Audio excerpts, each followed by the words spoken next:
பரிசுத்தமுள்ள எங்கள் பரலோக பிதாவே, உம்முடைய பரிசுத்தமுள்ள நாமத்தை வாழ்த்தி ஸ்தோத்திரிக்கிறோம். கிருபை இரக்கமுள்ள தேவனே, ஸ்தோத்திரிக்கிறோம். தகப்பனே, தம் மனமகிழ்ச்சி நாளின் கால வேளையில உம்முடைய சமூகத்திலே கூடி வர கர்த்தர் எங்களுக்கு கிருபை தந்தீங்க, ஸ்தோத்திரிக்கிறோம். எம்மட்டும் உடைய பிள்ளைகள் பாடி துதித்து ஆராதிக்க வைத்தீங்க, நன்றி செலுத்துகிறோம். இப்பொழுதும் வந்திருக்கிற என்னோடும் எங்களோடும் பேசுவீராக. உடைய வார்த்தைகளை கேட்பதற்கு உணர்வுதான், வாழ்வதற்கு கிருபைதான். இயேசுவின் நாமத்தில் பிதாவே, ஆமென். இந்த நாளின் செய்தியின் தலைப்பு பாவிகளுக்கு தோழனாகாதே என்பதுதான் தலைப்பு. இந்த உலகத்துல எல்லாரும் பாவம் செய்து ஏகமாய் கெட்டு போனார்கள். பாவம் செய்யாதவங்கன்னு யாருமே இல்லை, எல்லாரும் பாவிகள் ஆயிட்டாங்க. ஆனால் பாவிகளை ரட்சிப்பதற்காக இயேசு கிறிஸ்து இந்த உலகத்திற்கு வந்தார். பிதாவாகிய தேவன் மேல் அன்பு கூர்ந்து நம்மை ரட்சிப்பதற்காக தேவன் தம்முடைய சொந்த குமாரனை இந்த உலகத்துக்கு அனுப்பினார். அவர் 33 ஆண்டு காலங்கள் இந்த உலகத்தில் வாழ்ந்து 30வது வருஷத்துல அவர் ஊழியத்துக்கு வந்து 3 வருஷம் ஊழியம் செஞ்சாரு. 3வது வருஷத்துல நம்முடைய பாவங்களுக்காக ரத்தம் சிந்தி மரித்தார். அவரை அடித்தார்கள், நொறுக்கினார்கள். சிலுவையிலே 3 ஆணிகளால் கடவப்பட்டு அவர் மரித்தார். ஏன் அவர் இத்தனை பாடுபட்டிருக்கணும் அப்படின்னா, பாவிகளை ரட்சிப்பதற்காக இத்தனை பாடுகள். பாவிகளை ரட்சிக்க கிறிஸ்து இயேசு உலகத்தில் வந்தார். இது இங்க வந்திருக்கிற எல்லாருக்கும் தெரியும், எல்லாருக்கும் தெரியும். இப்ப நீங்களாம் ரட்சிக்கப்பட்டீங்களா? எல்லாருமே கேட்கிறேன். ரட்சிக்கப்படாதவங்க ரட்சிக்கப்படுங்க.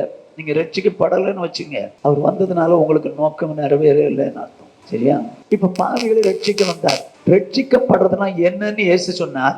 விசுவாசம் உள்ளவனாகி ஞானஸ்நானம் பெற்றவன் ரட்சிக்கப்படுவான் அப்படின்னு சொன்னார். என்ன விசுவாசம்? இயேசு தேவனுடைய குமாரன் என்று விசுவாசிக்க வேண்டும். அவர் எனக்காக இந்த உலகத்திற்கு வந்தார், அடிக்கப்பட்டார், ரத்தத்தினார், மரித்தார், 3ஆம் நாள் உயிரோடு எழுப்பினார் என்று விசுவாசிக்க வேண்டும். நான் ஒரு பாவி, என் பாவங்களெல்லாம் மன்னிங்க ஆண்டவரே அப்படின்னு சொல்லி ஆண்டவர்கிட்ட மன்னிப்பு கேட்டால் மன்னிக்க வல்லவர். இயேசு கிறிஸ்துவின் ரத்தம் சகல பாவங்களை நீக்கி நம்ம சுத்திகரிக்கும். இப்ப சுத்தம் ஆயாச்சு. சுத்தம் பிறகு வேதம் சொல்லுது, பாவம் மன்னிப்புக்கென்று ஞானஸ்நானம் பெற்றுக்கொள்ளுங்கள் என்று சொல்லி. அப்போ யார் மனம் திரும்பி பாவங்களை அறிக்கையிட்டாங்களோ அவங்க பாவம் மன்னிக்கப்பட்டதற்காக ஞானஸ்தானம் பெற்றுக்கொள்வார்களானால் அவர்கள் ரட்சிக்கப்பட்டவர்கள். நீங்க சர்ச்சுக்கு ஒவ்வொரு வாரம் வர்றதுனால ரட்சிக்கப்பட்டீங்கன்னு சொல்லல. மனம் திரும்பி ஞானஸ்தானம் பெற்றவங்க ரட்சிக்கப்பட்டவங்க.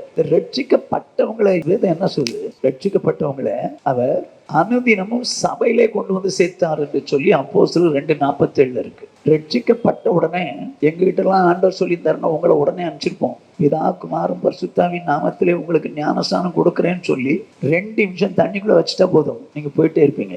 ஆனால் அப்படி அல்ல. ரட்சிக்கப்பட்டவங்களை சபையில கொண்டு வந்து சேர்த்தார். ஏன் சேர்த்தார்? அதாவது சபை என்பது இயேசு கிறிஸ்துனுடைய மனவாட்டி. பாவம் மன்னிக்கப்பட்டதுனால எடுத்துட்டு போகணும்னு நினைச்சா போய்க்கலாம். ஆனால் சுவாவங்கள் இருக்கிறது. இந்த சுவாவங்கள் நம்மை விட்டு நீக்கப்பட்டு இயேசுவை போல இந்த சபை மாற வேண்டும் என்பதற்காகத்தான் தேவன் நம்மை சபைக்குள்ளே வைத்தார். நீங்க கவனமா கேட்டுங்க. இயேசுவை போல மாறணும், அதுக்காக தான் சபையில கொண்டு வந்து வச்சார். வேதம் சொல்லுது, வாசிங்க. ரட்சிக்கப்பட்டவங்க சபைக்குள்ள இருக்காங்க. சபைதான் ஆண்டவருடைய சரீரம். ஆண்டவருடைய சரீரம். ரட்சிக்கப்பட்டவர்கள் சபையில இருக்காங்க. இதுதான் கிறிஸ்துவின் சரீரம். சரீரத்துக்கு தலை யார்? கிறிஸ்து. கவனமா கேட்டுங்க. சரீரத்துக்கு தலை கிறிஸ்து, சரீரம் சபை.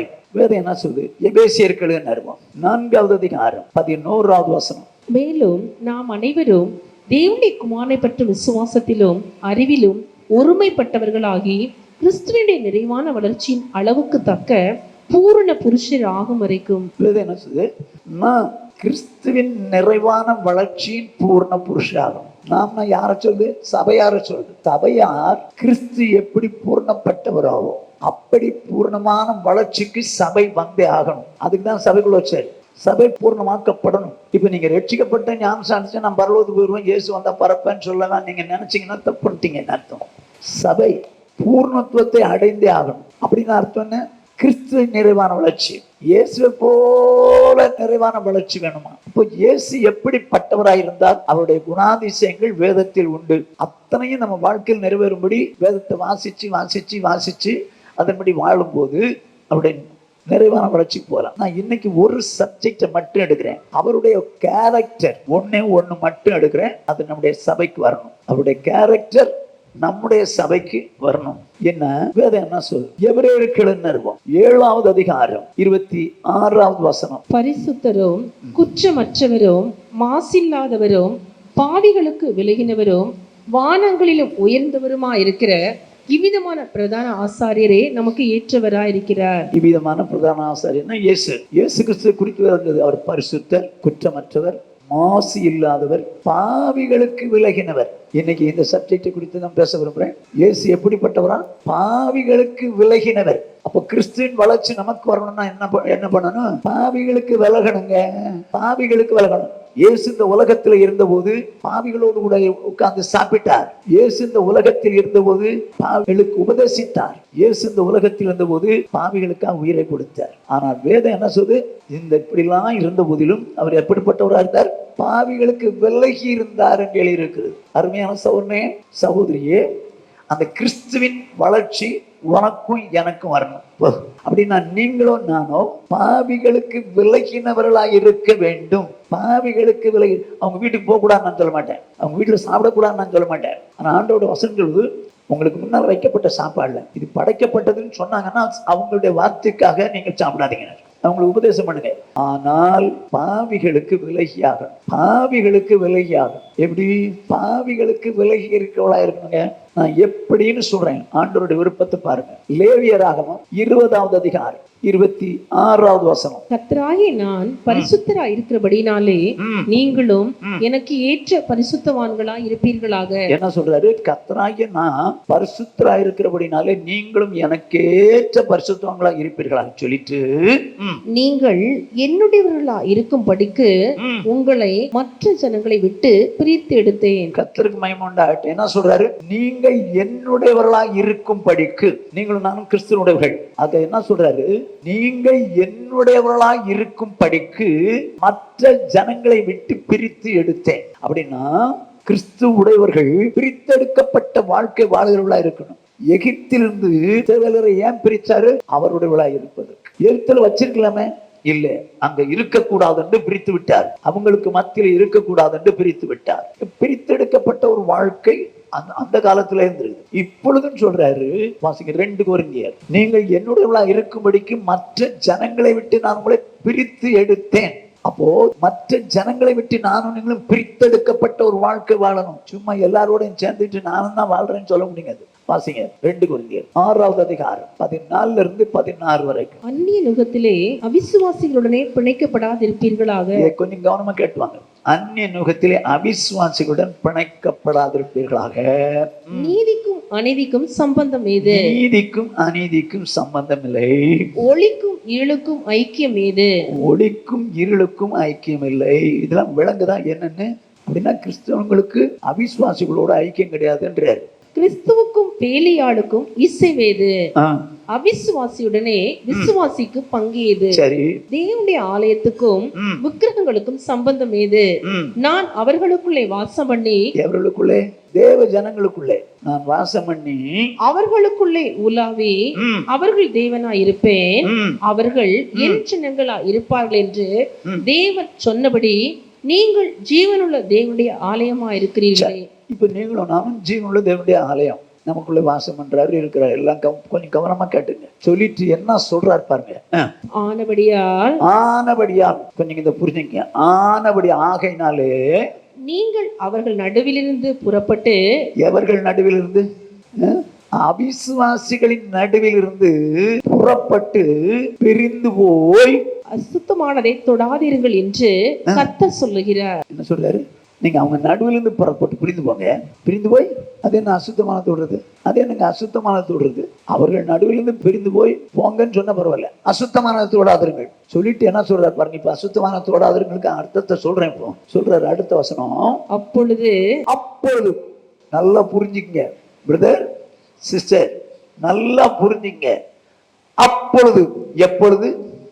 அவர்கள் நடுவிலிருந்து புறப்பட்டு பிரிந்து போய் அசுத்தமானது தொடாது இருக்கும் போது நான் உங்களை ஏற்றுக்கொண்டு உங்களுக்கு பிதாவா இருப்பேன், நீங்கள் எனக்கு குமாரரும் குமாரத்திகளுமா இருப்பீர்கள் என்று சர்வ வல்லமையுள்ள கர்த்தர் சொல்லுகிறார். கர்த்தருக்கு மகிமை உண்டாகட்டும். அருமையானவர்களே, நல்லா கவனிச்சுங்க. அப்பொழுது நான் உங்களை ஏற்றுக்கொள்வேன், நீங்கள் என்னுடைய குமாரரும் குமாரத்திகளுமா இருப்பீர்கள்.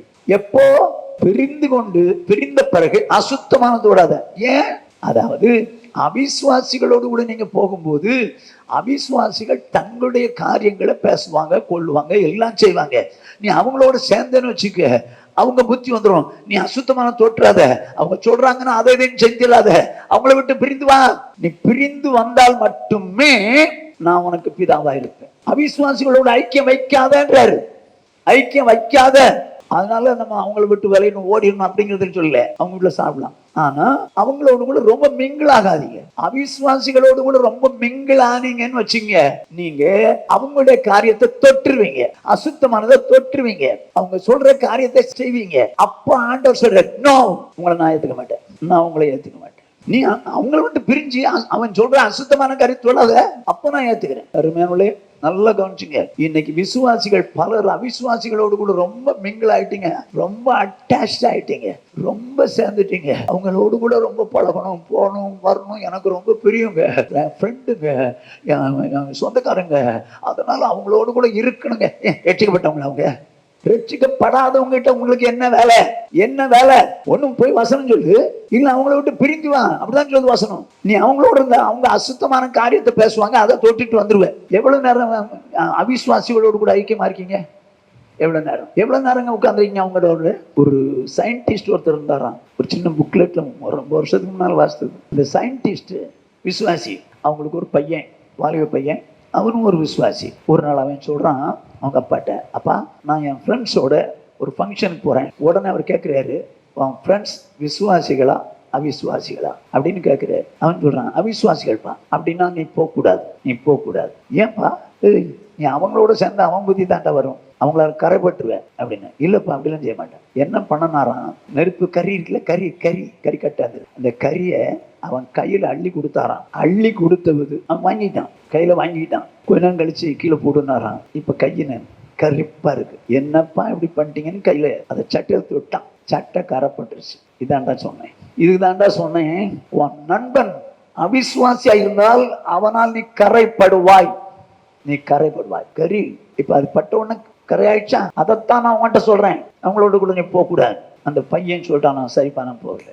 நான் என்ன சொல்றேன்னா, அவிசுவாசிகளாலே கரைப்படுவோமே தவிர நம்மால அவனுக்கு சுவிசேஷம் சொல்ல முடிஞ்சா சொல்லுங்க, சொன்னா ரட்சிக்கப்படட்டும். அப்படி முடியல, அவன் அவிசுவாசியாவே தான் இருப்பேன்.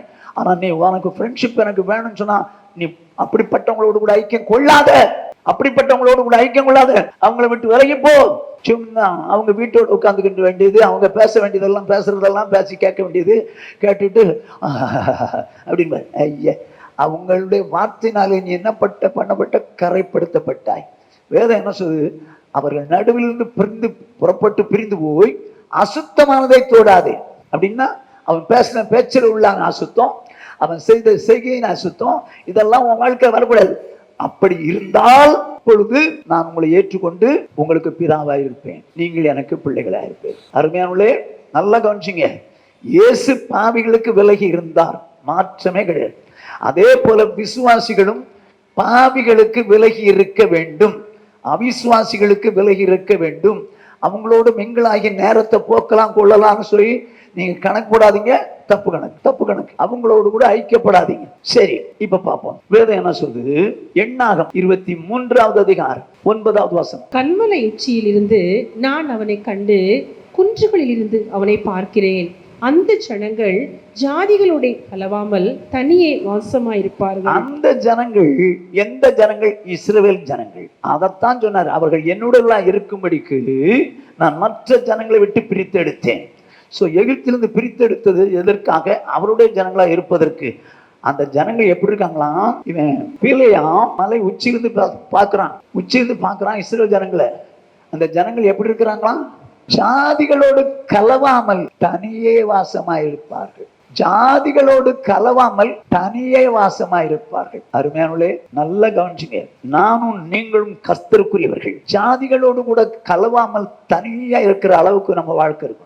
சும்மா பேர் கிறிஸ்தவங்க, ரட்சிக்கப்படாதவங்க, அவங்க வீட்டுக்குள்ளெல்லாம் சும்மா போய் உட்கார்ந்துட்டு நேரத்தை போக்காதீங்க.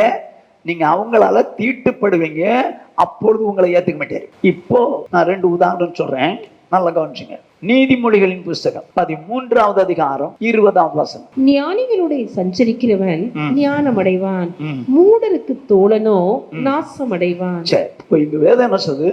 ஞானிகளோடு சஞ்சரிக்கிறவன் ஞானம் அடைவான். ரெண்டு பேரை பற்றி சொல்லுது. ஞானிகளோடு கூட சஞ்சரிக்கிறவன் ஞானம் அடைவான். அப்ப ஞானி யாரு? கர்த்தருக்கு பயப்படுகிறவன் ஞானி. கர்த்தருக்கு பயப்படுறவன்னா தீமை வெறுத்தவன் தான் ஞானி. அவனோடு கூட நானும் நீங்களும் சஞ்சரித்தா நம்ம ஞானம் அடைவான். மூடனுக்கு தோழனோ, மூடன்னா யாரு? ரட்சிக்கப்படாத. மூடன்னா ரட்சிக்கப்படாத. அவனுக்கு தோழனோ நாசமா போயிடுவான்னு. அவனுக்கு தோழன். ஞானி மூடனுக்கு தோழன். மூடன் ஞானிக்கு தோழன் அல்ல, ஞானிக்கு மூடன் தோழன். அப்படி தோழனா இருந்தால் அவன் நாசமடைவான் இருக்கு. நான் இந்த ரெண்டு காரியத்தையும் கொஞ்சம் விவரிச்சு சொல்ல விரும்புறேன். ஞானியோடு சஞ்சரிக்கிறவன் எப்படி ஞானம் அடைவான், மூடனுக்கு தோழனானவன் எப்படி நாசம் அடைவான் அப்படிங்கிறத நான் உங்களுக்கு கொஞ்சம் விவரமா சொல்ல விரும்புறேன். கொஞ்சம் புரிஞ்சுக்கங்க. இப்போ இயேசு கிறிஸ்து ஒரு நாள் சீஷரோடு கூட போயிட்டு இருக்கிறார். எருசலேம் போறாரு. வேதம் என்ன சொல்லுது? வாசிங்க. லூக்கா எழுதின சுவிசேஷம். இயேசு ஞானம் உள்ளவர், தீமை பார்க்க மாட்டாதவர். 9வது அதிகாரம் 51 to 56 வரைக்கும். பின்பு அவர் எடுத்துக்கொள்ளப்படும் நாட்கள் சமீபித்த போது அவர் எருசலேமுக்கு போக தமது முகத்தை திருப்பி. என்ன? இப்ப எருசலேமுக்கு போகணும்னு சொல்லி இருக்கிறார். சமாரியால இருந்து எருசலேமுக்கு போறாரு. என்ன நடக்கும் பாருங்க. தமக்கு முன்னாக தூதர்களை அனுப்பினார், சீஷர்களை அனுப்பினார். அவர்கள் போய் அவருக்கு இடத்தை ஆயத்தம் பண்ணும்படி சமாரியருடைய ஒரு கிராமத்திலே பிரவேசித்தார்கள். ஓஹோ, இப்ப எங்க போறார் இயேசு? எருசலேம் போறார். இங்க சீஷலும் முன்னால அனுப்புறாரு. இப்ப சமாரியா கிராமத்துல பிரவேசிச்சாங்க. சமாரியருடைய ஒரு கிராமத்துல பிரவேசிச்சாங்க.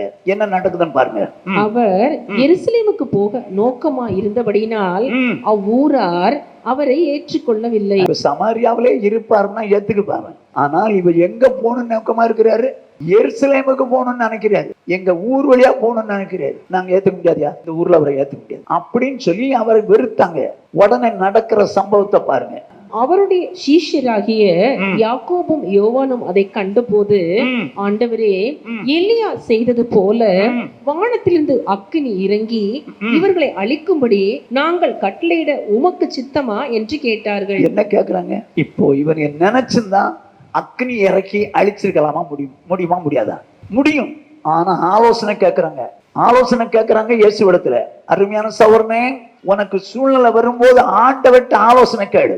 இயேசு ஞானம் உள்ளவர், இவர்களோ அவருடைய சீஷர்கள். இப்ப இவங்க ரெண்டு பேரும் இயேசுவிடத்துல ஆலோசனை கேட்கறாங்க. ஆண்டவரே, நாங்க உங்களை இந்த வழியா போட மாட்டேங்கிறாங்க. வானத்திலிருந்து அக்னி இறங்க பண்ணி எலியா 250 கூட்டத்தை சாவடிச்சானே, அது மாதிரி சாவடி சொல்லட்டுமா அப்படின்னு கேக்குறாங்க. யார்கிட்ட? இயேசுவிடத்துல. இப்ப இயேசு என்ன சொல்றாரு பாருங்க. அவர் திருப்பி பார்த்து, நீங்கள் இன்ன ஆவி உள்ளவர்கள் என்பதை அறியீர்கள் என்று அதட்டி. என்ன சொல்றாரு? என்ன நீங்க என்ன ஆவி உள்ளவர்கள் தெரியலையா அப்படின்னு அதட்டி, மனுஷகுமாரன் மனுஷருடைய ஜீவனை அழிக்கிறதற்கு அல்ல, ரட்சிக்கிறதற்கே வந்தார் என்றார். அதன் பின்பு அவர்கள் வேறொரு கிராமத்துக்கு போனார்கள். இப்ப இவங்க ரெண்டு பேரும் அழிச்சாங்களா? இல்ல, இயேசுவோடு இருக்காங்க. இயேசுவோடு இருக்கிறாங்க. இயேசுவோடு கூட இருந்து அவருடைய ஆலோசனைப்படி நடக்கிறாங்க. அதனால அந்த கிராமத்தை அழிக்கல. ஞானியோடு சஞ்சரிக்கிறவன் ஞானம் அடைவான். இந்த ரெண்டு பேரும் அழிக்கலாங்கிற இன்டென்ஷன் உண்டுதான். ஐயோ, இவங்களை அழிச்சிடலாம், ஆண்டவரை கூட இந்த வழியா போட மாட்டேங்கிறாங்களே அப்படிங்கிற எண்ணத்துல அழிச்சிடலாங்கிற எண்ணம் இருக்குது. ஆனா இயேசுவோடு இருக்கிறாங்க. இயேசுவே, நாங்க அழிக்கலாமா? நோ, நீங்க அழிக்க முடியாது. ஏன்னா இயேசு கிறிஸ்து பாவிகளை ரட்சிக்கிறதுக்கு தான் வந்தாரே தவிர அழிக்க வரலன்னு சொல்லி அவங்களை அழிக்க விடல. இப்ப இயேசுவோடு கூட இருந்ததுனால அவங்களுடைய ஸ்டேஜ் எப்படி ஆகி போச்சு தெரியுமா? அவங்க மனசாட்சிப்படி நடக்கல, இயேசு கிறிஸ்துனுடைய எண்ணத்தின்படி நடந்தாங்க. அதைத்தான் நானும் சொல்றேன். ஞானியோடு சஞ்சரிக்கிறவன் ஞானம் அடைவான். கர்த்தருக்கு பயப்படுகிற ஜனங்களோடு கூட நீங்க சேர்ந்தீங்கன்னா ஞானம் அடைவீங்க. ஆனா மூடனுக்கு தோழனும் நாசமா போயிடுவோம். சரி, இன்னொரு சம்பவத்தை சொல்றேன், வாசிங்க தயவு செய்து. அப்போஸ்தலர் நடவடிக்கைகளின் புஸ்தகம் 13வது அதிகாரம் 22வது வசனம். பின்பு அவர் அவனை தள்ளிய தாவீதை என் இருதயத்துக்கு ஏற்றவனாக கண்டேன். என்ன சொல்றாரு? தாவீதை என் இருதயத்திற்கு ஏற்றவனாய் கண்டேன். என்ன சாட்சிங்க, என்ன சாட்சி! தாவீது என் இருதயத்திற்கு ஏற்றவன்றாரு. அநேகர் குறித்து சாட்சி சொல்லியிருக்கிறாரு. ஆபிரகாம் பார்த்து என் சிநேகிதன்னாரு, யோபுவை பார்த்து உத்தமன் சன்மார்க்கன் இப்படி சாட்சி சொன்னாரு. தானியேலை பார்த்து எனக்கு மிகவும் பிரியமானவன்னாரு. மோசே பார்த்து மிகவும் சாந்த குணம்னார். எப்படிலாம் சாட்சி வாங்கியிருக்கிறாங்க. நான் ஆண்டவர்கிட்ட கேட்பேன், இயேசு கிறிஸ்துவை குறித்து தான் சொல்லுவோம், இவர் என் நேசகுமாரன், இவரில் பிரியமா இருக்கேன். இயேசு கிறிஸ்துவும் சாட்சி பெற்றுகிறேன். நான் ஆண்டவர்கிட்ட கேட்பேன், ஆண்டவரே இப்படியெல்லாம் சாட்சி வாங்கியிருக்கிறாங்களே, சாட்சி பெற்றிருக்கிறாங்களே, எனக்கும் அந்த சாட்சியை தாங்கப்பா, எனக்கும் உங்களுடைய சாட்சி வேணும் அப்படின்னு கேட்பேன். நான் எப்படி நடந்தால், எப்படி வாழ்ந்தால் அந்த சாட்சியின் ஜீவி எனக்கு கிடைக்கும், அப்படி வாழ நான் விரும்புகிறேன் ஆண்டவரேன்னு சொல்லி நான் ஆண்டவர்கிட்ட கேட்பேன். ஓகே, அது இருக்கட்டும். இப்போ என்ன நடக்குது? அவன் தாவீது தேவனுடைய இருதயத்திற்கு ஏற்றான், எனக்கு சித்தமானது எல்லாம் செய்வான்றார். இந்த சிச்சுவேஷன்ல இப்ப சவுல் செத்துட்டான், இவன் ராஜாவாக்கி. ஆனா சவுல் ராஜாவா இருக்கும் போது தாவீதை கொல்வதற்கு சவுல் சுத்தி சுத்தி வர்றான். இந்த சிச்சுவேஷன்ல ஒரு நாள் ஒரு காட்டுக்குள்ள இந்த சவுல் தன்னுடைய சேனையோடு கூட இருக்கிறான். அப்னேருங்கிற தளபதியோடு கூட அங்க இருக்கிறான்.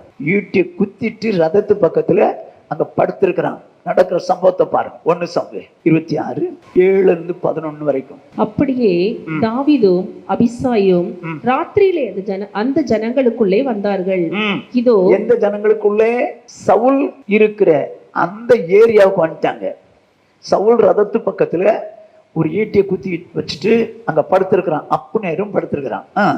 இதோ சவுல் ரதங்களில் இருக்கிற இடத்திலே படுத்து நித்திரை பண்ணினான். அவன் தலைமாட்டில் அவனுடைய ஈட்டி நிலத்திலே குத்தி இருந்தது. அவனை சுற்றிலும் அப்னேரும் ஜனங்களும் படுத்து கொண்டிருந்தார்கள். ஓகே, இப்போ உள்ள போயிட்டாங்க. தாவீதும் அபிஷாயும் உள்ள போயிட்டாங்க. அப்பொழுது அபிசாய் தாவீதை பார்த்து, இன்று தேவன் உம்முடைய சத்துருவை உம்முடைய கையில் ஒப்பு கொடுத்தார். இப்போதும் நான் அவனை ஈட்டினால் 2 குத்தாக குத்தாமல் ஒரே குத்தாக நிலத்தில் உருவ குத்தட்டுமா என்றான். இப்போ என்ன கேட்கிறான் தாவீதுகிட்ட? அபிசாய், இன்றைக்கு உம்முடைய சத்துருவை உங்க கையில கொடுத்துருக்கிறேன். நான் அவரை ஒரே குத்தா குத்திட்டான், 2 குத்து குத்த மாட்டேன், ஒரே குத்தா குத்தி சாவடிச்சுட்டான்னு கேட்கிறேன். ஒரே குத்தா குத்தி சாகடிச்சிருவான்னு கேட்கிறேன். இன்னும் எப்படி பேசியிருப்பாங்க 2 பேரும்? எல்லாம் தூங்கிட்டு இருக்காங்க. இந்த 2 பேரும் எப்படி பேசியிருப்பாங்க? அந்த அர்த்தம் என்ன? உங்களுடைய சத்துரு உங்க கையில ஒப்பு கொடுத்த நாள் எப்படி சொல்லியிருப்பான்? இப்படிலாம் சொல்லிக்க மாட்டேன், பேச்சுலதான் பேசியிருப்பான். ஆனா ஒரே குத்தா குத்தட்டுமா? தேவனுடைய இருதயத்துக்கு ஏற்ற தாவீது என்ன சொல்றான் பாருங்க. தாவீது அபிசாயை பார்த்து, அவரை கொல்லாதே, கர்த்தர் அபிஷேகம் பண்ணுவித்தவர் மேல் தன் கையை போட்டு குற்றமில்லாமற் போகிறவன் யார் என்று சொன்னான். ஞானியோடு சஞ்சரிக்கிறவன் ஞானம் அடைவான். தாவீது தேவனுடைய இருதயத்திற்கு ஏற்றவன், தேவனுக்கு சித்தமானவள் எல்லாம் சேரவன். அவன் கூட சஞ்சரித்தது அபிசாய். அவன் சொன்ன உடனே சொல்றான், அபிசாய் சொல்றான், குத்தட்டுமான்? வேணாம்பா, தேவன் அபிஷேகத்தின் மேல் கண்ணை போட்டு குற்றம் இல்லாம ஆக முடியாது. போடாதன்னு போடவே இல்லையே, அவன் மேல கையை போடவே இல்லையே. ஏன் போடல? ஞானியோடு சஞ்சரிச்சான். இவன் சொந்தமா இருந்தான்னா, தனியா இருந்தான்னா கொன்னு இருப்பான். ஆனா தாவீது என்கிற தேவனுடைய இருதயத்திற்கு ஏற்ற மகனோடு மனுஷனோடு கூட சஞ்சரிச்சான். அதனால தேவனுடைய மனுஷன் சொல்லி கொடுக்குறான், நீ அப்படி செய்யாத, நீ அப்படி செய்யாத. அருமையான சௌரனே, சௌரிய கேள், ஆண்டவருடைய பிள்ளைகளோடு கூட நீ சஞ்சரித்து அவர்களோடு கூட இணைந்து போவானால் நீ ஒருவேளை ஒரு எங்கேயாவது சந்தேகம் வந்துச்சுன்னா நீ என்ன பண்ணலாம்? சரியாயிக்கலாம். ஆனால் நீ அவிசுவாசிகளோடு சேர்ந்தன்னு வச்சுக்க, உன் கதை காலி. நான் எப்படி காலி ஆகுறேன்னு சொல்றேன் பாரு, எப்படி உன் கதை காலி ஆகுது அப்படின்னு சொல்றேன். இன்னைக்கு ஞானியோடு கூட சஞ்சரித்தா நீ ஞானம் அடையலாம்பா. இயேசுவோடு கூட இருந்தவன் அவங்களை கொல்லல, அக்கினி இறக்கி கொல்லல. தாவீதோடு இருந்தவன் ஈட்டி எடுத்து குத்தல. காரணம், அவன் சார்ந்திருந்தவன். அபிசாய் தாவீதை சார்ந்திருந்தான், சீஷைகள் இயேசுவை சார்ந்திருந்தார்கள். அருமையானவர்களே, நல்லா கவனிச்சுங்க. நீங்களும் நானும் இந்த உலகத்தை வாழ்ந்தாலும், இந்த மீன் இருக்கு பார்த்தீங்களா, மீன் தண்ணிக்குள்ள தான் இருக்கும், கடலுக்குள்ள தண்ணிக்குள்ள தான் இருக்கும். ஆனா அதுக்குள்ள உப்பு இருக்காது. ஏன்? உயிரோடு இருக்கிறதுனால உப்பை தள்ளிடுது. ஆனா அதை பிடிச்சிட்டு வந்து குழம்புல அறுத்து போட்டு இப்ப உப்பு போடணுங்கிற போட்டாங்கன்னு வச்சுங்க, அதுக்குள்ள திணிக்க வேண்டிய இல்லை உப்பை, அதுக்குள்ள தண்ணிக்குள்ள உப்பு போடுறாங்க. என்ன ஆகும்? மீனுக்குள்ள உப்பு போகுது. ஆனா அதே தண்ணிக்குள்ள இருந்த மீனுக்குள்ள உப்பே இல்லையே. இப்ப மட்டும் ஏன் உப்பு போச்சு? செத்து போச்சு. செத்து போனதுனால்தான்.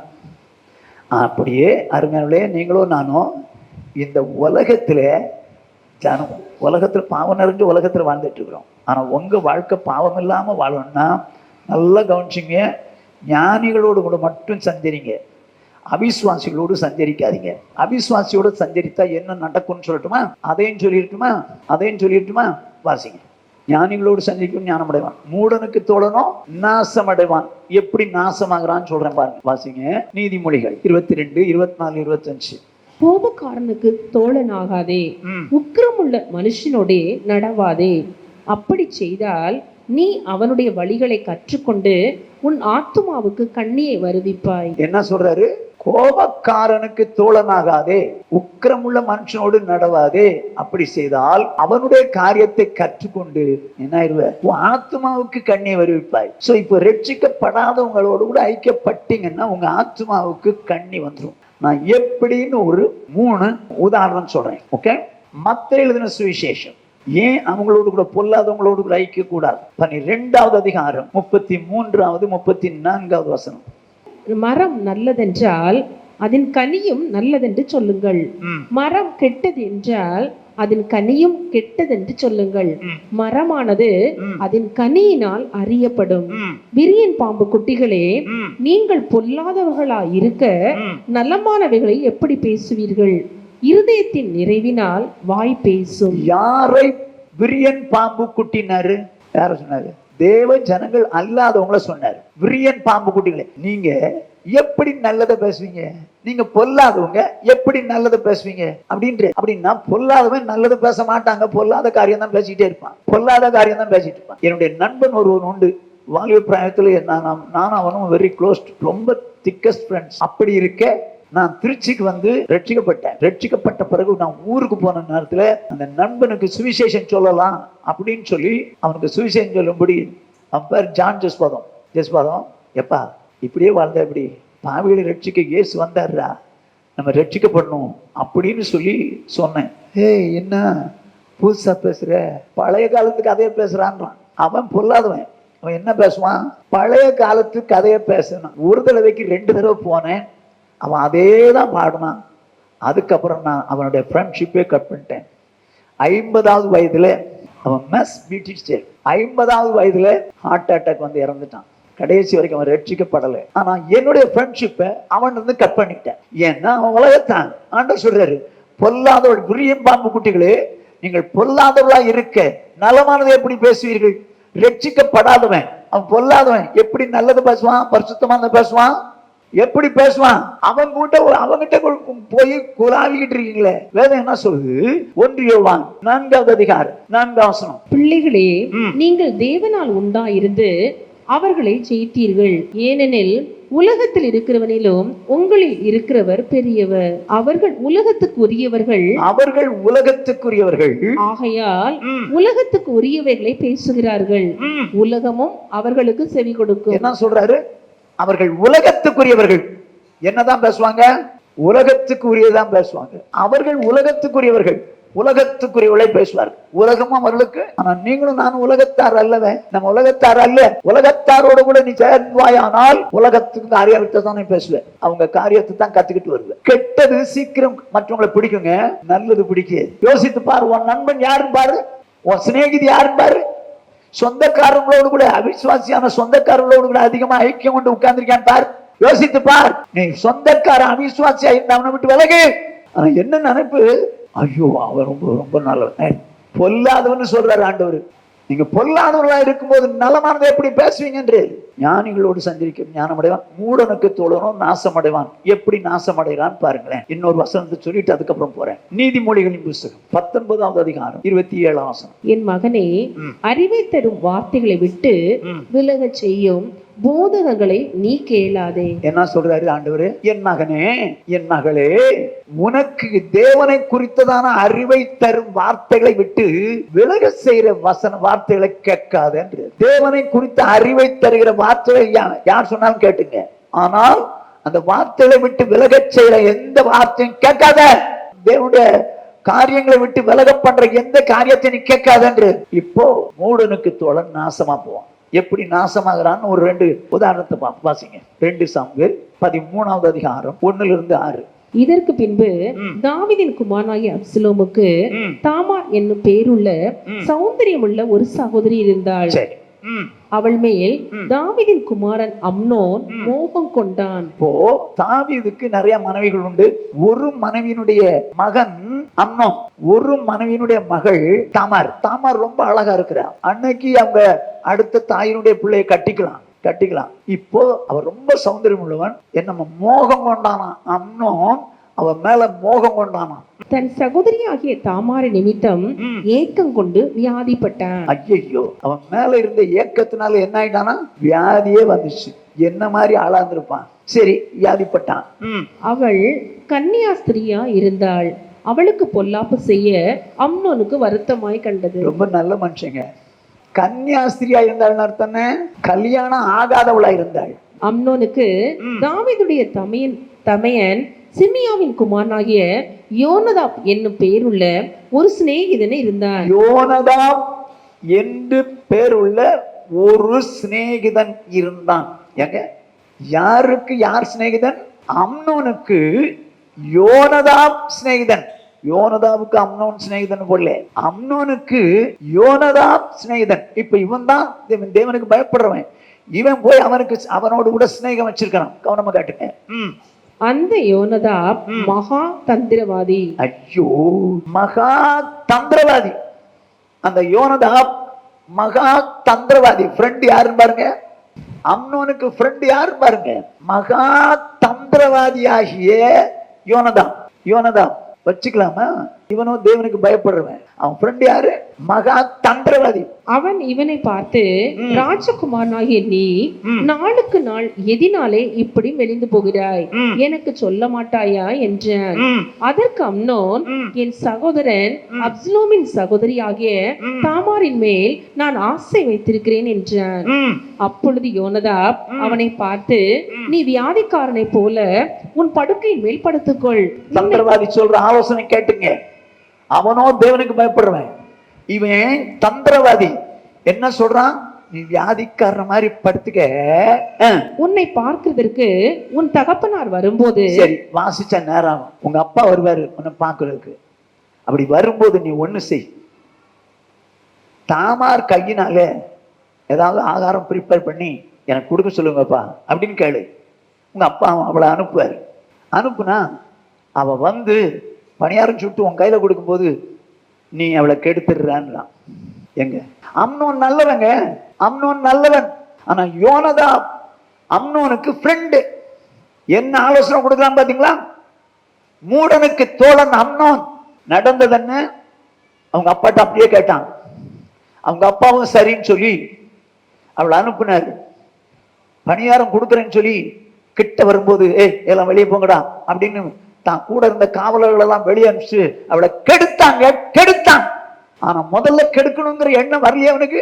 ஆனால் இந்த யோனதாப் என்கிற தந்திரவாதி ஃப்ரெண்ட் தவறான டைரக்ஷனை காமிச்சான். அதன்படி செஞ்சான். ஐயோ, அவளை கெடுத்தான். ஆனா நடந்தது என்னன்னு உங்களுக்கு எல்லாருக்கும் தெரியும். இந்த அம்னோனு அப்சலோம் சில வருடங்கள் கழிச்சு ஆடு மயில் கத்திரிக்கிற அந்த நல்ல நாள்ல ராஜகுமார்கள் எல்லாம் கூப்பிட்டான். அப்போ தன்னுடைய சேவர்கிட்ட சொல்லிட்டான், டேய், நான் கை காட்டும் போது அம்னோனை மட்டும் காலி பண்ணிருங்கடான்ட்டான். எல்லாரும் இருக்கிறாங்க, பங்கன் நடக்குது. அம்னோனை எல்லாரும் சேர்ந்து வெட்டி கொன்னுட்டாங்க. இந்த சாவுக்கு காரணம் யார் தெரியுமா? யோனதாப் யார்? தந்திரவாதி, பொல்லாதவன். சௌர்னே, நீ யாரோட ஐக்கியம் வச்சிருக்கிற? நீ யாரோட சௌரியா யாரோட ஐக்கியம் வச்சிருக்கிற? பொல்லாதவங்களோடவா? அப்படி நீ ஐக்கியம் கொள்வாயானால் அவருடைய வார்த்தை உனக்கு நல்லதாக தெரியும். ஆனால் அவன் வாழ்க்கை அழிஞ்சிடும். வாழ்க்கை அழிஞ்சிடும். ஜாக்கிரதை. சிநேகிதன் யாரு? அவன் கூட அவிசுவாசி கூட சிநேகிதன் வச்சிருக்கியா? விளைங்க. மூடனுக்கு நீ தோழனா இருந்தால், நான் சொல்லலப்ப, வேதம் சொல்லுது, நாசமா போயிடுவப்ப. நான் சாபம் கொடுக்கலையே, வேதம் சொல்றத சொல்றேன். உன் சிநேகிதி யாரு? உன் சொந்தக்காரங்க யாரு? சும்மா அவங்ககிட்ட போய் உட்காந்துருக்கணுமா? லீவ் விட்டோன்னு அவங்ககிட்ட போய் உட்காந்துருக்கணுமா? சொந்தக்காரங்க தான் ரட்சிக்கப்படல, சும்மா அவங்ககிட்ட போய் உட்காந்தா என்னங்க கத்துக்கீங்க? ஆண்டவர் சொன்னாரு, அவளை விட்டு பிரிந்து அசுத்தமான தோடாது, அப்பொழுது நான் உங்களை ஏற்றுக்கொண்டு உங்களுக்கு பிள்ளை, நீங்க எனக்கு குமாரரும் குமார்த்தைகளா இருப்பீங்க. யோசிச்சு பாரு, ஃப்ரெண்ட்ஷிப் யாரோட? வாசிங்க, எல்லாருக்கும் தெரியும். மத்தேயு எழுதின சுவிசேஷம் 26வது அதிகாரம் 30-35. அவர்கள் ஸ்தோத்திர பாட்டை பாடின பின்பு ஒலிவமலைக்கு புறப்பட்டு போனார்கள். அப்பொழுது இயேசு அவர்களை நோக்கி, மேய்ப்பனை வெட்டுவேன், மந்தையின் ஆடுகள் சிதறடிக்கப்படும் என்று எழுதியிருக்கிறபடி இந்த ராத்திரியிலே நீங்கள் எல்லாரும் என் நிமித்தம் இடரல் அடைவீர்கள். இப்ப 12 சீஷர்களையும் பார்த்து அவர் சொல்லிட்டு இருக்கிறார். ஆகிலும் நான் உயிர்த்தெழுந்த பின்பு உங்களுக்கு முன்னே கலிலியாவுக்கு போவேன் என்றார். பேதுரு அவருக்கு பிரதித்திரமாக, உமது நிமித்தம் எல்லாரும் இடரல் அடைந்தாலும் நான் ஒரு காலம் இடரல் அடையேன் என்றான். இயேசு அவனை நோக்கி, இந்த ராத்திரியிலே சேவல் கூவுகிறதற்கு முன்னே நீ என்னை 3 தரம் மறுதலிப்பா என்று மெய்யாகவே உனக்கு சொல்லுகிறேன் என்றார். அதற்கு பேதுரு, நான் உம்மோடே மரிக்க வேண்டியதா இருந்தாலும் உம்மை மறுதலிக்க மாட்டேன் என்றான். கூட இருக்கிறான் பேதுரு. அவர் கூட இருக்கிறனால என்ன சொல்றான்? சீஷரும் கூட இருக்காங்க. உங்க கூட நாங்க மரிக்கிறதா இருந்தாலும் உங்களை மறுதலிக்க மாட்டேன். நல்ல ஸ்டேட்மெண்ட், நல்ல ஸ்டேட்மெண்ட். இப்ப யார் கூட இருக்கிறதுனால அப்படி சொன்னா? இயேசு கிறிஸ்துவோடு கூடவும் இயேசு கிறிஸ்துவோட சீஷரோடு கூட இருக்கிறதுனால உங்களுக்காக நான் செத்தாலும் சாவனை தவிர நான் மறுதலிக்க மாட்டேன்னா. ஆனா நடந்தது என்னன்னு உங்களுக்கு தெரியும். வாசிப்போம். லூக்கான சுவிசேஷம் 22வது அதிகாரம் 54-57. அவர்கள் அவரை பிடித்த பின்பு பிரதான ஆசாரனுடைய வீட்டில் கொண்டு போய் விட்டார்கள். பேதுருவும் தூரத்திலே பின் சென்றான். சரி, அவர்கள் முற்றத்தின் நடுவிலே நெருப்பை மூட்டி அதை சுற்றி உட்கார்ந்த போது பேதுருவும் அவர்கள் நடுவிலே உட்கார்ந்தான். இந்த முற்றத்தை சுற்றி நெருப்பை மூட்டி அதுல உட்கார்ந்தது யாரு? அவர்களுடைய சேவகர்கள். இயேசுவை பிடிச்சு கொலை செய்யணும்னு நினைச்சாங்களே அந்த சேவகர்கள் உட்கார்ந்துருக்காங்க. இயேசுவுக்கு விரோதமான சேவகர்கள் உட்கார்ந்துருக்காங்க. இவனும் அவங்க நடுவுல உட்கார்ந்துட்டான். அப்பொழுது ஒரு வேலைக்காரி அவனை நெருப்பண்டையிலே உட்கார்ந்திருக்க கண்டு அவனை உற்று பார்த்து, இவனும் அவனோடு இருந்தான் என்றாள். அவனோடு இருந்தான் என்றால் அதற்கு அவன், ஸ்திரீயே, அவனை அறியேன் என்று மறுதலித்தான். ஏங்க, அவரை அறியேன் என்று சொன்னா கூட பிரச்சனை இல்லை, பிரச்சனை இல்லைன்னு சொல்ல மாட்டேன். அவனை அறியேன். இயேசுகிட்ட இருக்கும்போது என்ன சொன்னா? உங்களுக்கு உயிர் போனால் பரவாயில்ல, நான் உயிரையும் கொடுக்க தயார் அப்படின்னா. இப்போ ஒரு பொம்பளை கேட்கிறா, அவனை அறியேன், மறுதலிக்கிறா. என்னொருத்த வந்து கேட்கிறான், இதுல உங்களுக்கு தெரியும், அதனால மடமடம்னு சொல்றேன். என்னொருத்த வந்து கேட்கிறான், சொல்றான் அவன் கூட இருந்தவன் தெரியவே தெரியாதுன்னா. மத்தவங்கள இருக்கும். அவன் சபிக்கவும் சத்தியம் பண்ணவும் தொடங்கினான். எங்க இயேசுவோடு கூட நான் என்ன பண்றேன்னா செத்தாலும் சாவேன் அப்படின்னா. அப்படின்னா தேவனுடைய பிள்ளைகள் இருக்கும்போது பேச்சு எப்படிப்பட்டதா இருக்குது? ஆண்டவருக்கு வைராக்கியமா இருக்குது. ஆனா உலகத்தானோடு சேர்ந்த உடனே அவன் புத்தி வந்துருச்சு. சவர்ன நல்லா கவனிச்சுக்க. அவிசுவாசிகளோடு நீ ஐக்கியம் கொண்டால் உன்னுடைய ஜீவியம் கெட்டு போய் விடும். சௌரியே, உன்னையும் சேர்த்தான் சொல்றேன். உன் குடும்பத்தார் அவிசுவாசியா இருந்தோன்னா அவங்களோடு கூட போகணும் வரணும்னு நினைக்காது. அவங்களோடு எசைஞ்சு போனா உன் ஜீவியம் கெட்டுரும். சரியா? சிம்சோன் இருந்தான். பெலிஸ்தியரை இஸ்ரவேலரை பெலிஸ்தியருடைய அடிமைத்தனத்தின் விடுதலையாக்கும்படி அவன் தேவனால் அபிஷேகம் பண்ணப்பட்ட ஒரு நியாயாதிபதி. ஆனா நடந்தது என்ன? தெலிலாள் என்கிற ஒரு பரஸ்திரியோடு கூட அவனுக்கு சிநேகம் உண்டாயிற்று. இவனுக்கு எதுக்குங்க அந்த வேலை? அவளோட சிநேகமா இருந்ததுனால நடந்தது என்ன? கண்ணு புடுங்கப்பட்டு மாவரைச்சு கடைசியில தற்கொலையா பண்ணான். ஏன்? தேவையில்லாத சிநேகம். இந்த கால வேளையில் வந்திருக்கிற சௌரியை யோசித்து பார். நீ யாரோடு கூட ஐக்கியப்பட்டு இருக்கிற? தேவ ஜனங்களோடு கூட ஐக்கியமா இருக்கிறியா? அவிசுவாசிகளோடு கூட ஐக்கியமா இருக்கிறியா? உன் ஐக்கியம் யாரோடு கூட? தேவ ஜனத்தோடு கூட நீ ஞானம் அடைவாய். ஆனா அவிசுவாசிகளோடு கூட ஐக்கியமான நாசமா போயிடும். நீதிமொழிகளின் புஸ்தகம் 1ஆம் அதிகாரம் 10ஆம் வசனம். என் மகனே, பாவிகள் உனக்கு நயம் காட்டினாலும் நீ சம்மதியாதே. என் மகனே, ஆண்டவர் சொல்றார், பாவிகள் உனக்கு நயம் காட்டினாலும் ஆசை காட்டினாலும் சம்மதியாதே. நல்லா கவனிச்சுங்க. பாவிகள் நம்ம கிட்ட நயங்காட்டி பிசினஸ்ல நம்மளை நயங்காட்டி ஷேர் ஹோல்டரா மாத்த பார்ப்பாங்க. ரொம்ப கேர்ஃபுல்லா இருங்க. அவிசுவாசி இடத்துல ஷேர் ஹோல்டரா மாறாதீங்க. அவிசுவாசிகளிடத்துல பிசினஸ்ல பார்ட்னர்ஷிப் வைக்காதீங்க. நான் இப்படி கேட்குறேங்க, யாரெல்லாம் நீங்க சீட்டு போட்டிருக்கீங்க? சீட்டு எத்தனை பேர் சர்ச்சுக்குள்ள உட்காந்துட்டு சீட்டு போட்டிருக்க? சீட்டு விளையாடல சொல்றத. சீட்டு போடுறதுன்னா பணத்துல எத்தனை பேர் சீட்டு போட்டிருக்கீங்க? தள்ளு சீட்டா? என்னங்க சொல்றது? ஏழை சீட்டா? ரைட், கரெக்டா சொல்றேன். ஏழை சீட்டு எத்தனை பேர் போட்டிருக்கிற? பிடிச்சவன் அவன் ஒரு அவிசுவாசி, அவன் கூட நிக்க என்ன பண்ணிருக்கிற? நயங்காட்டி உன்னை சேர்த்துட்டானே. 1,00,000 ரூபாய் சீட்டுமா, 1,00,000 ரூபாய் சீட்டுப்பா. நீ 10,000 கட்டினா போதும், நீ 2ஆம் மாசத்துல கூட 3ஆம் மாசத்துல கூட எடுத்துக்க, மீதி அப்புறம் கட்டிக்க. கடங்காரன் ஆக்குறானே, உன்னை கடங்காரன் ஆக்குறானே. சீட்டு போடுறாங்களாம், சீட்டு. அவன் கூட எப்படி நீ சேர்வ? என் மகனே, அவன் உனக்கு நயங்காட்டுறான், நீ சம்மதிக்காதேன்ற. சம்மதிக்காத. பிசினஸ்ல யாருமே தயவு செய்து அவிசுவாசிகளோடு சேர்ந்து பிசினஸ் பண்றதுக்கு எவனாவது உங்களுக்கு நயம் காட்டினான்னா சேராத. நான் சொல்லல, ஆண்டோட வார்த்தை சொல்லுது. எப்படின்னு பாருங்க, 14ஆம் வசனம் வாசிங்க. எங்களுடைய பங்காளியாயிரு, நம்ம எல்லாருக்கும் ஒரே பை இருக்கும் என்று அவர்கள் சொல்வார்கள். என்ன சொல்றானுங்க? அந்த ஷேர் ஹோல்டர்ஸ், நமக்கு எல்லாருக்கும் ஒரே நம்ம எல்லாரும் பங்காளியா இருப்போம், ஷேர் ஹோல்டரா இருப்போம். எப்படி இருப்போம்? நமக்கு எல்லாருக்கும் ஒரே பை இருக்கும். எப்படி? ஜாயிண்ட் அக்கௌண்ட் வச்சுக்கோ, ஜாயிண்ட் அக்கௌண்ட், ஒரே பை இருக்கும் என்று சொல்வார்களாகில். என் மகனே, நீ அவர்களுடைய வழி நடவாமல் உன் காலை அவர்கள் பாதைக்கு விலக்குவாயா. என்ன சொல்ற? என் மகனே, திரும்ப திரும்ப சொல்ற, பாவிகள் உனக்கு நயம் காட்டுறாங்கப்பா, சம்மதிக்காத. யாராவது அவிசுவாசிகளோடு கூட ஷேர் ஹோல்டரா இருக்கிறான் பார், திருந்திக்க, மாத்திக்க, விளைவிக்க. அவிசுவாசிகள் உனக்கு என்ன சம்பந்தம்? அவன் உன்னை ஷேர் ஹோல்டரா மாத்துறானா? உனக்கு அவ்வளவு கிடைக்கும் இவ்வளவு கிடைக்கும் ஆசை காட்டுறான். நம்ம இவ்வளவு சம்பாதிச்சிடலாம் அவ்வளவு சம்பாதிச்சிடலான்னு அவன் கூட போய் சேர்றிய. சேராத சொல்லிட்டு அவர்கள் கால்கள் தீங்கு செய்ய ஓடி ரத்தம் சிந்த தீவிரிக்கிறது. யாரு? அவிசுவாசிங்க. தீங்கு செய்யறதுக்கு ஓடுவான், ரத்தம் சிந்த ஏன் அவசரப்படுவான். அவன் கூட நீ ஃப்ரெண்ட்ஷிப் வச்சு, அவன் கூட க்ளோஸ் என்னது வச்சிருக்கிற? பார்ட்னர்ஷிப் வச்சு வாழ்றியா நீ? அவிசுவாசியோடு கூட பார்ட்னர்ஷிப் வைக்காத.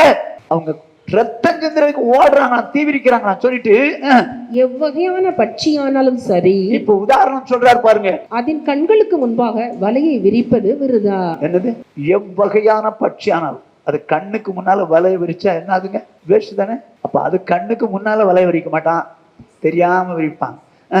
இவர்களோ தங்கள் ரத்தத்திற்கே பதிவிருக்கிறார்கள். யாரு? யாருன்னு சொல்லுங்க.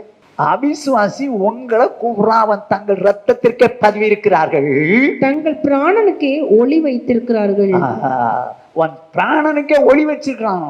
ஐயோ, உன்னை காலி பண்ணணும்னு நினைச்சிட்டான். ஆனா அவன் காலி பண்ணணும்னு நினைச்ச மாதிரி சொல்ல மாட்டான். வாப்பா, நம்ம ஜாயிண்ட் அக்கௌண்ட்ல நம்ம இப்படி வாழலாம், இவ்வளவு சம்பாதிச்சிடலாம், கொள்ளை பொருளை சம்பாதிக்கலாம், அவ்வளவு பொருள் வாங்கலாம், இவ்வளவு ஷேர் இந்த மாதிரி வாங்கிடலாம், நம்ம சீக்கிரத்துல பணக்காரனாயிடலாம் அப்படின்னு சொல்லி உங்களை ஷேர் போட வச்சான்னா ஜாக்கிரதை, ஜாக்கிரதை, ஜாக்கிரதை, விளைவிக்க. என் மகனே, பாவிகள் உனக்கு நயம் காட்டுறாங்க, சம்மதியாதே சொல்லிட்டு அடுத்த வசனம் சொல்லு பாருங்க. பொருள் ஆசை உள்ள எல்லாருடைய வழியும் இதுவே. அவ்வளவுதான். இது தன்னை உடையவர்களின் உயிரை வாங்கும். யாரு இவங்களோட சேருவாங்க? பொருள் ஆசை உள்ளவன். இன்னும் நிறைய சம்பாதிச்சிடலாம், நிறைய குடிக்கலாம், நிறைய வாங்கிடலாம். அப்படிப்பட்டவன் தான் இவங்களோடு கூட என்ன பண்ணுவான்? சம்பந்தம் கலந்து ஐக்கியப்பட்டு காரியங்கள் செய்ய பார்ப்பான். ஆனா வேதம் சொல்லுது, பொருளாசை உடைய எல்லாருடைய முடிவும் இதுவே, அது தன்னை உடையவனுடைய உயர்வான். நான் அதுக்கு ஒரு உதாரணத்தை சொல்லிட்டு செய்தியை முடிக்கிறேன். அவிசுவாசிகளோடு கூட பார்ட்னர்ஷிப் வைக்காதீங்க. ஆண்டவர் சொல்றாரு, என் மகனே, என் மகளே, பாவிகளுக்கு அவர்கள் நயம் காட்டினாலும் சம்மதியாதப்பா. உன்னை ஆசை வார்த்தை சொல்லுவாங்க. என்ன வார்த்தை சொல்லுவாங்க?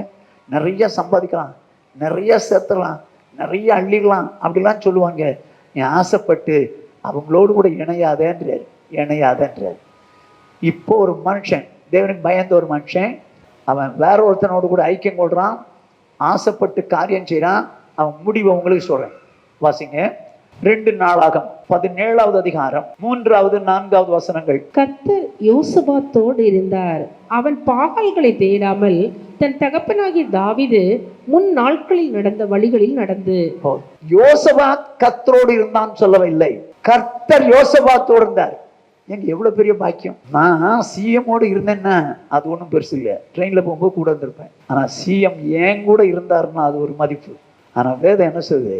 கர்த்தர் யோசபாத்தோடு இருந்தார். கவனமா கேட்டுங்க. தன் தகப்பனாகிய தாவீது முன்னாட்கள் நடந்த வழிகளில் நடந்து தன் தகப்பனுடைய தேவனை தேடி இஸ்ரவேலுடைய செய்கையின்படி நடவாமல் அவருடைய கற்பனைகளின்படி நடந்து கொண்டான். சரி, என்னவா இஸ்ரவேலின் செய்கைகளின்படி என்ன? இஸ்ரவேல்கள் ஆகாலயம் வணங்குவாங்க, எல்லாம் செய்வாங்க. இவன் யோசபாத் எந்த தேசத்து ராஜா? யூதா தேசத்து ராஜா. ஆகினால கர்த்தர் சொன்ன கற்பனைகளின்படியே அவன் வாழ்றான். இப்படிப்பட்டவன் என்ன செய்யறான் பாருங்க. பிசினஸ் வருது. என்ன செய்யறான் பாருங்க. 20ஆம் அதிகாரம் 35 - 37 வரைக்கும் ஒண்ணா வாசிங்க. அதற்கு பின்பு யூதாவின் ராஜாவாகிய யோசபாத் பொல்லாப்பு செய்கிறவனான அகசியா என்னும் இஸ்ரவேலின் ராஜாவோட தோழமை பண்ணினான். என்னடா ஃப்ரெண்ட்ஷிப் வந்துச்சுங்க. யோசபாத் யூத ராஜா, கர்த்தர் அவனோடு கூட இருந்தார். கர்த்தருடைய கற்பனையின்படி எல்லாம் வாழ்ந்தவன் தான் யூதா ராஜாவாகிய யோசபாத். ஆனால் பொல்லாப்பு செய்கிறவனான அகசியா என்னும் இஸ்ரவேல் ராஜாவோடு தோழமை பண்ணினான். ஃப்ரெண்ட்ஷிப். யாருக்கு யாரு ஃப்ரெண்டு நீங்க சொல்லுங்க. யோசபாத்துக்கு அகசியா ஃப்ரெண்டு. அகசியா எப்படிப்பட்டவன்? பொல்லாதவன். அகசியாவுக்கு யோசபாத் ஃப்ரெண்ட் இல்லை. அங்க அர்த்தம் புரியும். பொல்லாப்பு செய்கிறவனாகிய அகசியா என்னும் ராஜாவோட தோழமை பண்ணினான். கவனமா கேட்டுங்க. விசுவாசிக்க அவிசுவாச சம்பந்தம் இல்ல. பிசினஸ்ல நீங்க எதுவும் பண்ணிடாதீங்க. இப்போ என்ன நடக்குதுன்னு பாப்போம். தர்ஷிஷுக்கு போகும்படிக்கு கப்பல்களை செய்ய அவனோட கூடிக்கொண்டான். என்ன சொல்றான் பாருங்க. அவனோட இவன் தான் கூடினாங்க. யாரோட? அகசியாவோட யோசபாத் என்ன கப்பல்களை செய்யலான்னு கூடிக்கிட்டான். இவன் தான் கூடிக்கிட்டான். அப்படியே எசியோன் கேபேரிலே கப்பல்களை செய்தார்கள். மரேசே ஊரானாகிய தோதாவாவின் குமாரனான எலியேசர் யோசபாத்துக்கு விரோதமாக தீர்க்க தரிசனம் சொல்லி, நீர் அகசியாவோடு கூடி கொண்டபடியினால் என் மகனே, பாவிகள் உனக்கு நயங்காட்டினால் சம்மதியாதப்பா. அவங்க ஆசை காட்டாங்களே, கப்பல் செஞ்சு நம்ம பிசினஸ் பண்ணலாம், இல்ல விற்கலாம்னு சொல்லி ஆசை காட்டினானே, நீ அவனோடு கூட கூடி கொண்டபடினால் கர்த்தர் உம்முடைய கிரியைகளை முறித்து போட்டார் என்றான். என்ன சொல்றாரு? நீ அவனோடு கூட கூடிக்கொண்டபடினால், அவிசுவாசியோடு கூட கொண்டபடினால், அதாவது அகசியா என்னும் மோசமானவனோடு கூட கூடிக்கொண்டபடினால் உன் கிரியை முறித்து போட்டார் என்றான். அந்த கப்பல்கள் உடைந்து போயிற்று. முடிஞ்சு போச்சுங்க. கப்பல் உடைந்ததா, கப்பல்கள் உடைந்ததா. அப்ப எத்தனை கப்பல் செஞ்சிருப்பான்? 2 பேரும் ராஜாக்கள். துட்டு, அரசாங்க துட்டு நிறைய செஞ்சிட்டாங்க. கப்பல்கள் உடைஞ்சு போச்சு. என்ன நடந்திருக்கோன்றீங்க? யோசபாத் ராஜா அகசியாவோடு கூட தோழமை பண்ணினான், ஃப்ரெண்ட்ஷிப் ஆனான். ஜாக்கிரதை. பிசினஸ்ல அடுத்தவனோடு கூட அவிசுவாசிகளோடு ஐக்கியம் கொண்டு செய்யாத, வாழ்க்கை பெஸ்ட் ஆயிடும். இப்ப கப்பல்கள் உடைந்தது. முதல்ல கப்பல் கட்டு முன்னாலே உடைச்சிருந்தா முடிச்சிருந்தா கூட பிரச்சனை இல்லை. கப்பல் அத்தனையும் செய்ய வச்சு கடைசியில் காயப்பட்டார். இப்ப இவன் நிலைமை என்ன? யோசபாத் நிலைமை. நான் நினைக்கிறேன் அவனுக்கு ஹார்ட் அட்டாக் வந்துடும்.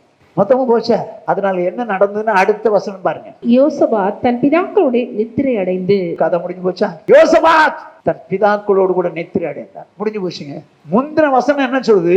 கப்பல்கள் உடைந்தது, இப்போ செத்துவிட்டு. அருமையான தேவஜனமே, பாவிகள் உங்களுக்கு நயங்காட்டி எங்களோடு கூட ஐக்கியமா இரு, நல்லா சம்பாதிக்கலாம், அப்படி பண்ணலாம், எப்படி பண்ணலாம்னு கேட்டாங்கன்னா சொன்னாங்கன்னா தயவு செய்து அவங்கள அவாய்ட் பண்ணிங்க.